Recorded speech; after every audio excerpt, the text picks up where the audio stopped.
Hey to me, Nasser. Welcome back to SM Origins. Today I'm here with some members from Black and Irish. The topic of discussion today is going to be some of the motivations that inspired Leon and Femi and other co-founders. Oh God. Where did that even come from? Don't change it. If it's not broken, don't change it. Yeah, let's see what man's closing up. The topic of discussion today is going to include some of the motivations that inspired the lads to start up Black and Irish, some of the projects that they've done already, and some of their future endeavours. So today I have Amanda here with me. Hi guys, I'm Amanda Adé. I'm the creative director of Black and Irish. Leon. Hi, I'm Leon Diop. I'm the co-founder of Black and Irish. Hi, I'm Femi Bankole. I'm also the co-founder and I'm the COO. Well, thanks for coming here today, guys. Talk to me, co-founders, what was some of the motivations that led to the inspiration behind the organisation being started? We basically kicked off after the death of George Floyd.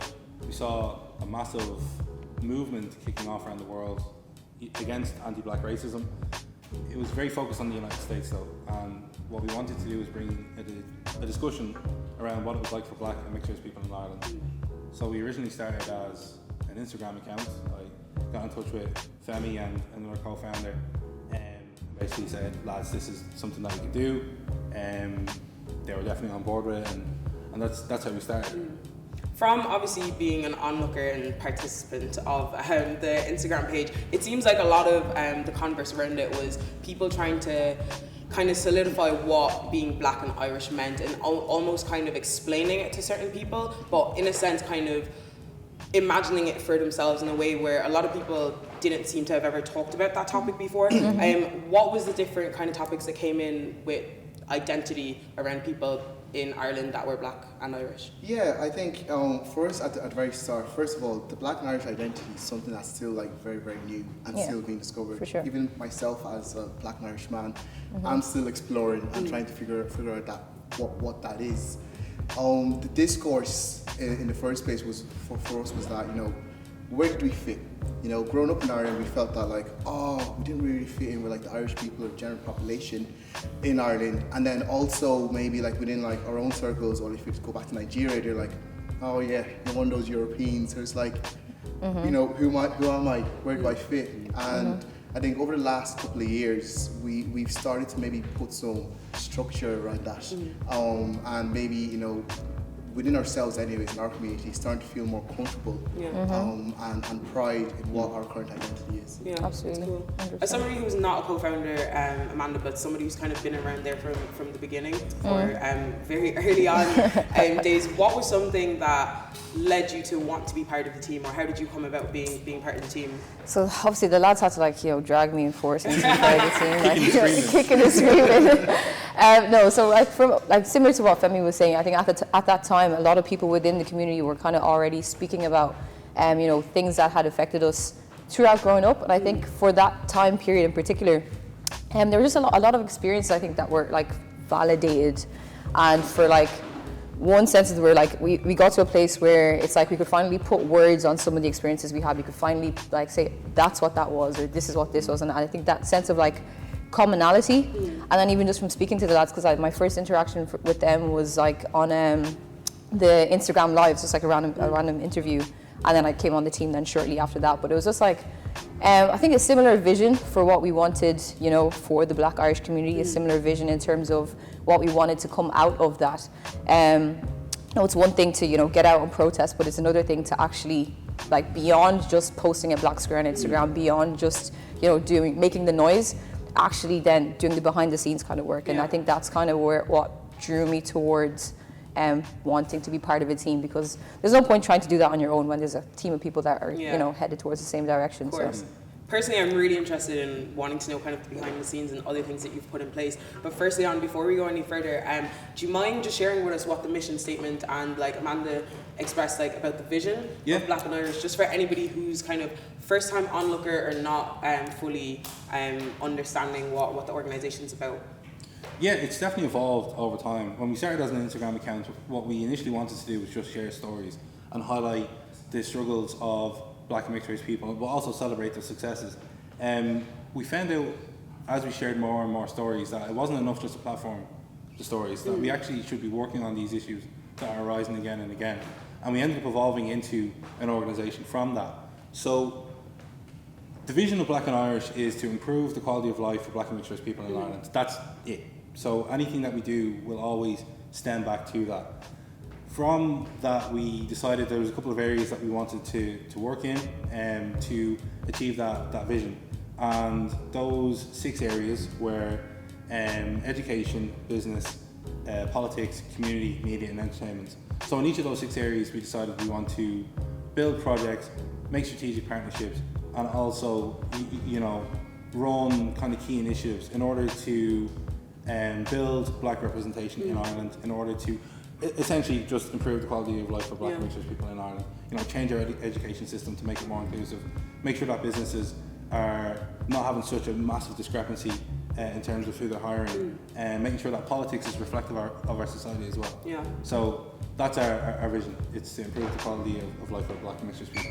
On the side of talking about like empowering like Black people, Mana, do you mind talking to me about some of the initiatives you guys have taken to empower Black people in the sense of political literacy in the country? Yeah, so our education coordinator, Eric, he's a fantastic guy. Eric's like 19 or 20 or something, 20 now. Crazy. Absolute superstar. So obviously he's kind of drawn up the political handbook that we have now, and basically it's a document that has all information about, what is the Dáil? First of all, like what's the Seanad? How does the political system in Ireland work? It talks about how to register for voting and that kind of thing. So I think for a lot of us, especially I think within the Black Irish community, there's a certain disconnect I think when it comes to Irish politics, because there's a certain sense of I'm here, but that's not my land kind of thing, or that area is kind of out of bounds for me. Yeah. So one of the ways was obviously first of all providing information on what it is, because a lot of us wouldn't have had like let's say for example in comparison to our white counterparts, we wouldn't have like the knowledge of this is the party that our family votes for, or that generational kind of thing. So a lot of us first, second generation, so we wouldn't really have the background knowledge on Irish politics at all. So first of all, getting that knowledge out there, getting just people first of all equipped and empowered, and I think from there then we're starting to see a lot more of a shift into politics. We have people now like Councillor Remu and Auntie Emmy. I'm not going to Auntie Emmy, obviously stepping into that realm of politics, and which is great to see. Even what's Uncle Rotimi, everybody's auntie and uncle, please. No one should send my name to WhatsApp group.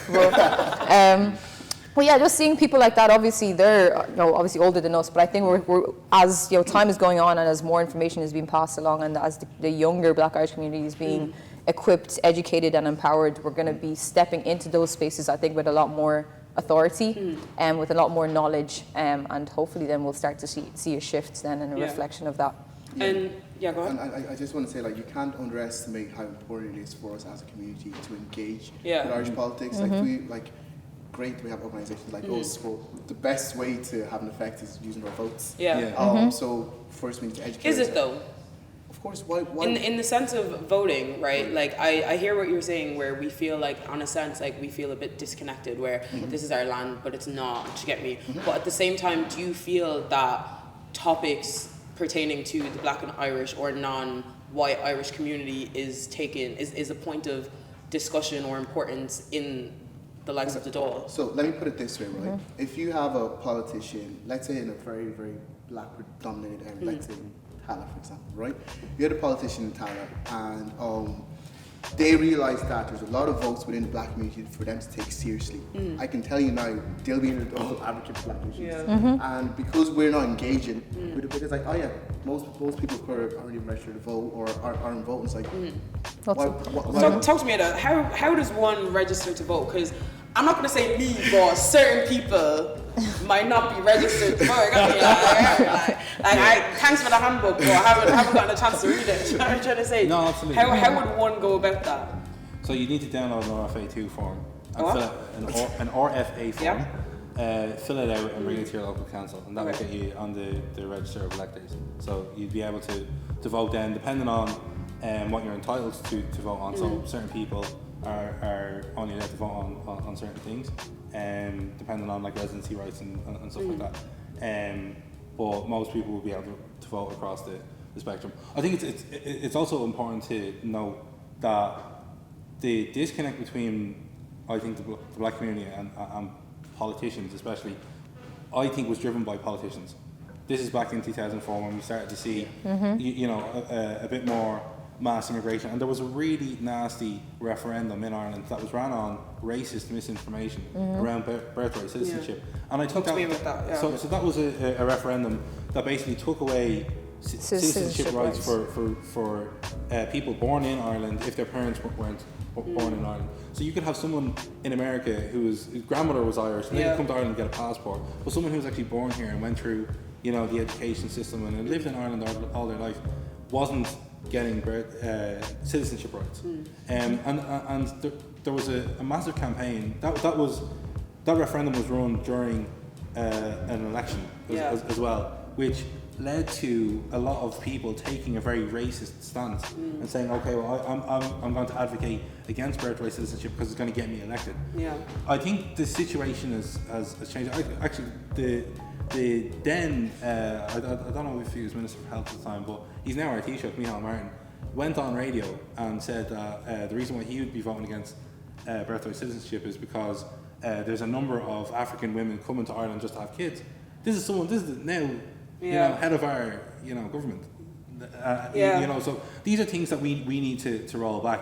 The situation in the lay of the land has absolutely changed, and I guarantee he wouldn't be singing from the same hymn sheet now if he knew just how many black and mixed race people are in Ireland. Like, the black demographic is the fastest growing demographic in Ireland, and the political landscape will change whether they want it to or not. So it's important that they connect with the black community and that they understand the issues that are being faced with the black and mixed race community and engage and work to change it.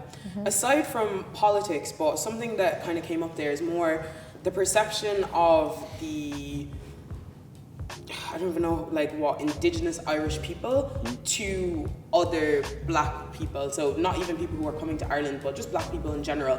There were a couple of campaigns, and you know what? Ireland's a great country in the sense of charities. I work for a charity that started in Ireland and working for other countries. But I think the perception and the image against black people of kind of a white savior mentality. Obviously we all grew up on choker boxes, and obviously the mindset behind it is great, but how many of us were affected by people calling us choker box kids in school? Do you know what I mean? Being told, oh, is that your cousin on the box and stuff? Everything on TV is kids crying with flies on their face. Do you know what I mean? There was one I saw that you posted recently this year. Talk to me about the importance of, obviously people only are limited to what they know, right? If you're not from an African country, don't know anybody from Africa. I grew up in Tremor, do you know what I mean? I'm not surprised that a lot of people don't know about these countries. So all they have is media. So what's the importance of media in portraying positive or just fair images of people that are not from here, whether it's Africa or anywhere else? Okay, absolutely. Please don't get me started on this one, because I will talk forever. Basically for me, the way I see it, it's the danger of a single narrative is when you only have a single narrative about something, it doesn't allow you to be nuanced in your thinking.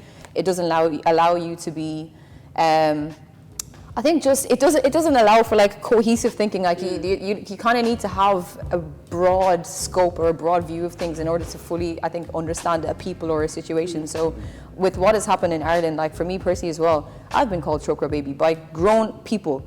So I think that ignorance and that perception is something that was definitely driven by the media. And it obviously has left a nasty stain. I know we talk about this perception of people, the perception that certain people have of blackness as a whole, but I think for me personally, it boils down to more a perception of Africa and Africanness and things connected to that globally. That's now a global conversation. But bringing it back to Ireland, I think this is why it's so important, I think, for people within the demographic to actually get into spaces to be able to change that narrative. Because although if we're not in the room, if we're not at the table, then the cycle just continues. So I think that's partially, that's kind of the importance of what we're trying to do, and the importance of having representation in the media as well, is to be able to change that narrative and to be able to offer a different story, to be able to offer, I think, just the reality of the situation. And I think just when one single thing is painted, it just kind of it perpetuates this just a single Because negative it's hard narrative. to explain how, yeah, you're helping, but you're not. Do you know what I mean? At the It's same like, time. Like, yes, please be generous to everybody else, but do understand that it's not just it's not a straightforward situation. It's not just Absolutely. Africans are poor, so let's help them. It's kind of more. Why are they You know what I poor? mean? When we get into that conversation, And I what feel like caused the That situation? also goes back to the education piece, Absolutely. right? Because like a lot of education, which is normal, like, right, whoever wins the war gets to write history, right? So in certain things, there are a couple things that are coming out now that people in Africa, and mainly African Americans, have more of a voice to showcase things that their family members have gone through, where it's kind of like, okay lads, this is not exactly what happened in the world. And I think it's very hard to tell people who know one way. And do you know what? I'm definitely not of the mindset that nobody can be helped and everybody wants to be racist or whatever. I do believe that a lot of it is ignorance. Like, Absolutely. I've been, like, if you know me, you know what I'm on about. Do you get me? So it's like my life has shown me that I've never seen people as just black and white until like a lot of mainly the George Floyd situations. You know what I mean? So I do think that people in Ireland and in general are willing to help, but like you said, the threat of that one story narrative. You know, like when people are like proposing new evidence and proposing new like way of thinking, like some people are willing to take it on, and like I guess that leads me then to my next question for you. How have you guys seen the engagement? Obviously two-pronged, right? Like engagement in some of the projects that you've done from the black community, the people that you want to help, and at the same time engagement with the people that you're trying to teach. I think it's been mostly positive Yeah. from both groups.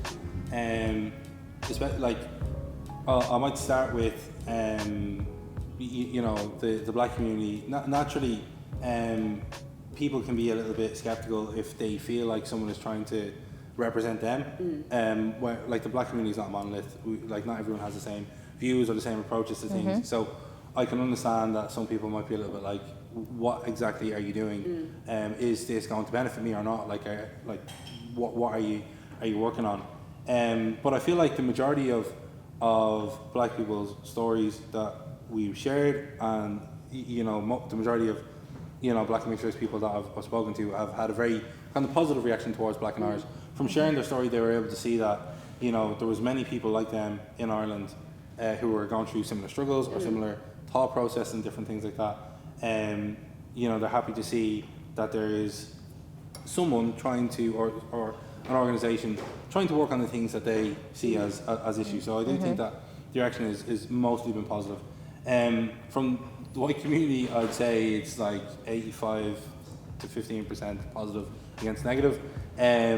We get a lot of white people saying, "Oh, like I actually was just completely oblivious to this," and of course they would be. Well, It's not suit you, like, it's do you know what I mean? Yeah, I hear it. Exactly, like you're not growing up with similar kind of scenarios happening to you. So, I think the majority of people are very happy to see Black and Irish. They're happy to see that there's somewhere that they can turn to if they're unsure of something, or you know, want to become more inclusive and make sure that they're acting in an equal way.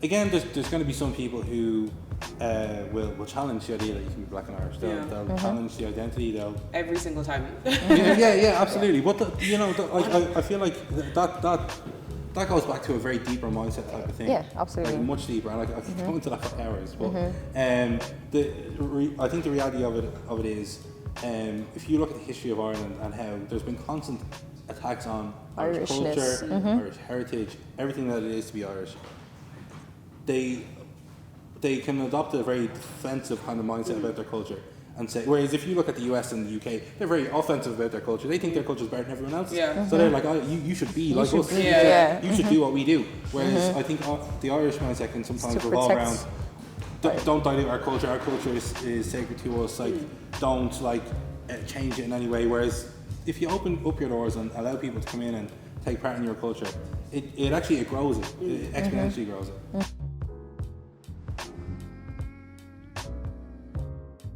on the topic of people like kind of fearing and gatekeeping their culture, I completely understand that and resonate with that as people from Africa. Like, and we'll go into the entertainment section next, but you know, like you'll see like your own people making music, and finally, like I feel like there's a lot of eyes on African music, and like everyone is kind of adopting it, like embracing it. But then there's a couple culture vultures, for the lack of a better word, you know, and it's something that you feel like it's like, okay, you guys have had everything else, can we not just have this? And I definitely get that in the sense of like Irish culture and like coming from that. And I know music and entertainment is just one little part of that. But how do you explain that to someone who's willing to understand and willing to care for it? But it's kind of like, look, they feel the same way, they feel threatened by, like, there is a massive influx of, like you said, like African population in the country. Like, how do you guys explain this to people when you speak to them?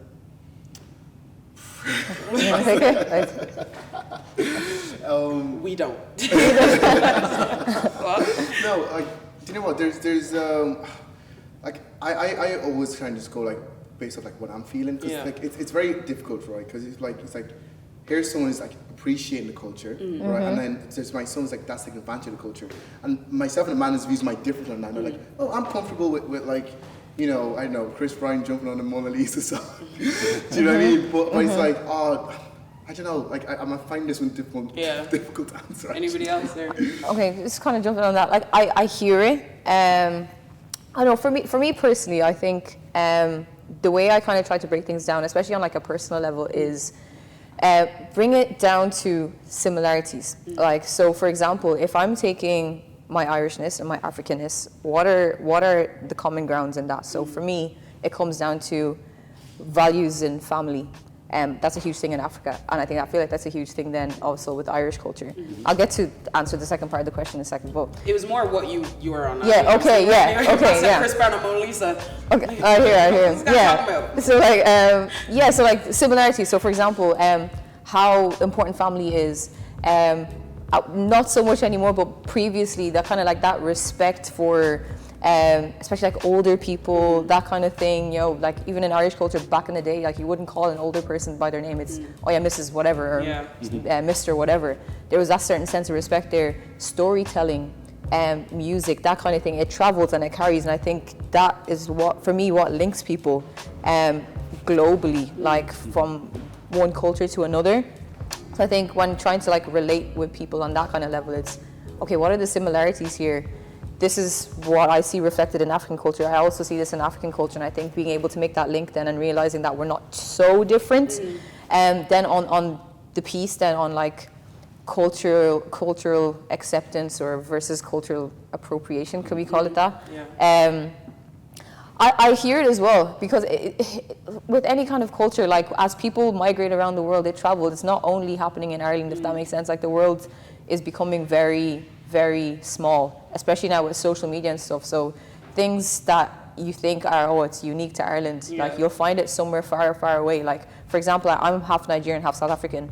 In South Africa, the word for like, you know, the little makeshift pubs that people have, because drinking is actually a huge thing. It's shebeen. We call it a shebeen in South Africa as well. It's actually called shebeen. The same word. So obviously that has traveled from somewhere. So like you can't say like just because, you know, this was our thing, nobody else can have this thing. And I think when I don't know, I love that. I love the fact that you can go somewhere and see a similarity, or you can go somewhere and see something familiar. Right? Like, exactly, it's like home away from home. Everywhere you go, there's an Irish pub, and absolutely, it's kind of like, you want to see what's going on. You know what I mean? 100%. Like how many times do you like bump into someone that knows somebody from your school or something like that? It's a sense of comfort when you're away. When you're home, away, right? Absolutely. It's like grounding, bringing you back to home almost. I'm gonna bring this back to the mission statement: improving the quality of life of black and Irish people in Ireland, right? How does the entertainment piece fulfill that? Yeah, like entertainment is a massive part of our culture, like, and getting creative and having your creativity celebrated by your community is also really, really important. So a massive part around entertainment and media that we work on is about building representation and making sure that your work and that your creativity is hitting mainstream, and that's being seen by a multitude of people. So we would like to see ourselves as like a conduit for people to have their creativity celebrated on a kind of main stage or main platform. That's ultimately it. Would you feel like that? Do you want to say something? Yeah, I was actually going to jump in yeah, as go well. on, go on. Back me up. It's almost like we've been talking about loads of serious topics, right? But for us, it's almost like 50-50, right? Yeah. You know, our culture, our heritage, you know, especially like our African heritage, is so like vibrant. You know, it's very important and it's very like centered around entertainment. So it's actually extremely important for us to try and like create hopes, especially in Ireland. You know, I think for a lot of us, I have loads and loads of friends growing up who've left Ireland and gone to like London, for example. Like, oh, you know, there's not much of like, you know, African, for a better word, kind of like cultural hope here. Scene, There's not a scene. So it's very important for us, one, to create that for ourselves here, and two, to kind of like, you know, earlier when I talked about like, you know, the Black and Irish identity still being something that's forming, we're in such like a class place for us to like define that right now, for us to define like our type of music, our type of events, and for us it's very important to pursue partnerships, pursue whatever the heck we can to really foster that. You know, we were talking earlier on about like just the different kinds of talents of like people we know, and it's like, oh, never heard of that, never heard of that, and like they're not being represented in not necessarily the mainstream, because they're not represented by mainstream, but they're not getting the opportunity to break in anywhere. We're there thinking like, oh my god, how can we partner with like a music label, like a chance like, hey, in Ireland, what are you doing about diversity? How are you linking in with this big mass part of culture? Put some money down, put some time down, put some enabling bits down, you know, and that's so important. That's like, I don't want like my little brothers and sisters and my friends and my kids growing up and be like, oh, here, this is shy.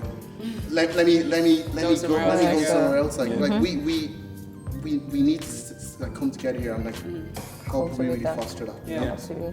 Took the words out of my mouth. I was gonna take it back to the identity piece. 100%. Like everything, like, and it's, you know, funny that like our ends kind of things are kind of named for the culture, because essentially that's what it is. Like it boils down to creating that sense of culture. Like what does it mean to be Black and Irish in terms of culture? Like what's the culture of Black Irish people? And I think, like Femi said, we're in such like a formative stage where we can actually define that for ourselves. And I think that's unreal. That's so dope. And that like, when you think of the opportunities, like think of what could possibly come from that. Like it's insane. And I think creating like the ground, like bringing it back, like I'm starting to sound like my dad now, bringing it back. He used farming analogies the whole time. Like before you drop in the seeds, you know, you kind of have to till the ground. So I feel like we're in that stage right now. We're preparing. Seriously, like we're preparing the ground. And then once the seeds are in, then it's just gonna blossom and it's gonna grow. But I feel like right now it's like prepare the ground. Right, we're starting to see some things happen, but I think like obviously like one thing, it was like it will domino. I'm gonna throw a spanner in the works, and don't hate me for this, but you said 50-50, right? But from my point of view, don't worry, quick maths on that, yeah. But from a viewers, onlookers point of view, there's been a massive promotion part of the entertainment piece. Do you feel like that people accept that that's the role of Black and Irish? Obviously, you guys say what your role is and you say what you do, but from what people think of you and where people see you in society, do you think that sometimes it might be hard for people to accept that that's where you guys are trying to do things? Because that's the best explanation that I've gotten about that. Like I didn't see it as that. Like obviously I don't mind the parties, like man gets in and that, you know what I mean? Like I don't mind the parties too tough, but sometimes I do question, like, is this the best use of you guys' power? Do you get me? Because you do have some sort of power. You do, like you just don't know it. Like I've been at different with different organizations, and like 12 people have pulled up, and I've loved the conversation. And it's like the branding that you guys have, the backing that you guys have. I would love to see you partner with some I wouldn't want to say lower level, but some more community people, because people are doing a lot of things, and it's like you obviously don't want to take the shine of what other people are doing, because what you said is we aren't a monolith, right? And there's certain things that you guys might not see and somebody else might see, and you guys are volunteering, there's other people volunteering somewhere else. It might be nice to help or be, do you know what I mean? Like throw a bit of razzle dazzle on it. But back to the question anyway, like how has that been